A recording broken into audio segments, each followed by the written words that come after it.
très heureux d'avoir pu compter sur Yonema pour acquérir la PS5. La preuve, l'engouement que ça a généré le jour où la PS5 nous a été livrée.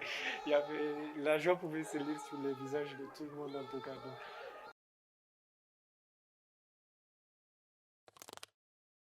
bonjour à tous, je m'appelle Bakary Faye, je suis membre de l'association Sun Games.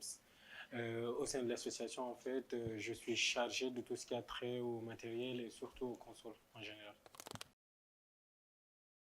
Il faut savoir que c'est une nouvelle console qui vient de sortir, c'est considéré comme la console de la génération suivante.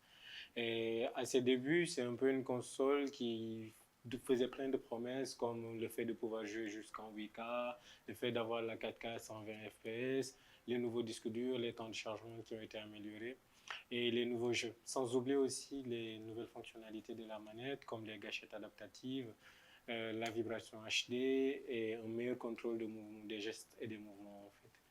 Et surtout aussi, les gens l'attendaient plus à cause des jeux qui allaient sortir dessus, comme des exclusivités, genre Horizon le 2, genre le nouveau God of War et tous les jeux qui vont sortir sur la PS5.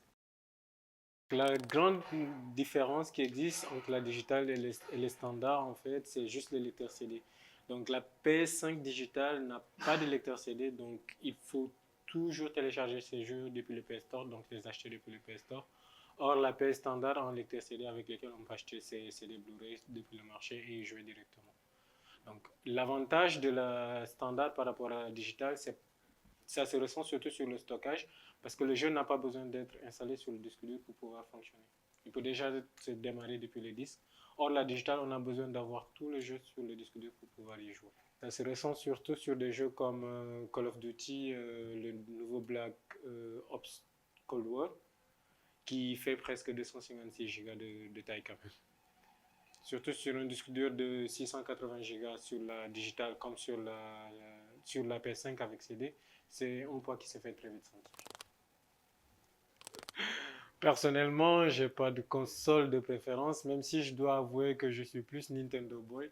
Donc, la Nintendo Switch, pour moi, si je dois désigner une console de cœur, je dirais que c'est la Nintendo Switch. Étant grand fan des jeux d'aventure, surtout aventure-action, le jeu que j'attendais le plus sur PS5, c'était Horizon, le 2, même si God of War Ragnarok aussi me plairait bien. C'est les deux jeux que j'attends le plus, en tout cas de la PS5. Et comme c'est des exclusivités Sony, bah, des jeux disponibles sur PS5 qui viennent de sortir, je peux dire que Call of Duty, le Black Ops Cold War, est l'un des jeux qui fait le plus parler de lui. Mais si je dois désigner un jeu préféré, je dirais Astro Playroom. Parce que c'est un jeu en fait qui met en exergue les nouvelles fonctionnalités de la PS5, surtout avec la manette et les gâchettes adaptatives. Sinon, je suis en train de tester Control sur PS5 et je dois avouer que les sensations en main sont assez époustouflantes, surtout avec les gâchettes qui se bloquent au moment des tirs. Et c'est assez bien retranscrit en tout cas manette en main.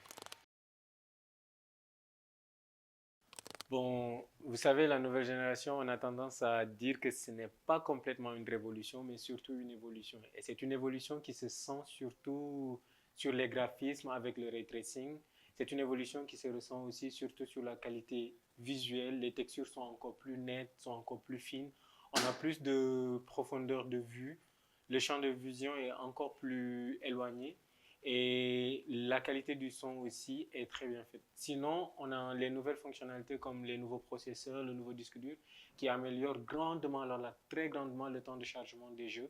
Donc, tout ceci réuni en fait font de la nouvelle génération ce qu'elle est aujourd'hui. Contrairement à sa grande sœur, si je peux me permettre, la Xbox Series X, la Xbox Series S est un peu la version BD parce qu'elle ne peut pas faire de la 4K. Sa résolution maximum, c'est du 1440p. Mais c'est une Xbox All Digital, c'est l'équivalent All Digital de la PS5, même si côté puissance, on peut dire qu'elle est un tout petit peu en dessous.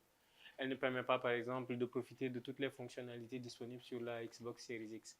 Mais dans l'ensemble, c'est une Xbox Series X, disons, un peu bridée ou allégée du fait de ses performances et du fait de son prix aussi, vu qu'il coûte un peu tout petit peu moins cher que la Series X.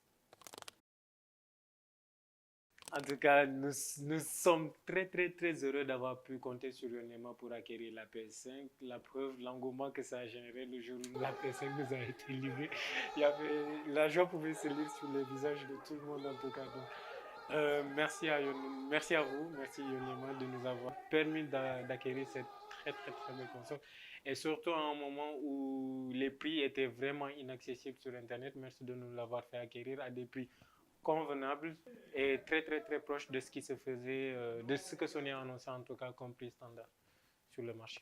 Je tiens à remercier tout le staff Sengame pour tous les efforts consentis en tout cas dans le développement et la promotion de la pratique du jeu vidéo au Sénégal depuis sa forme communautaire jusqu'à sa forme professionnelle, surtout à travers sa traduction par le club Solo eSport. Et je tiens à faire un grand coucou à tous et à tous les utilisateurs aussi des services Yonema, qui est aujourd'hui aussi un service de qualité qui se positionne parmi les leaders de la livraison, en tout cas au Sénégal. Et merci en tout cas pour ce cadeau que vous nous avez fait en nous livrant la PS5 et toutes ces expériences que nous avons eues magnifiques sur la console en elle. Merci.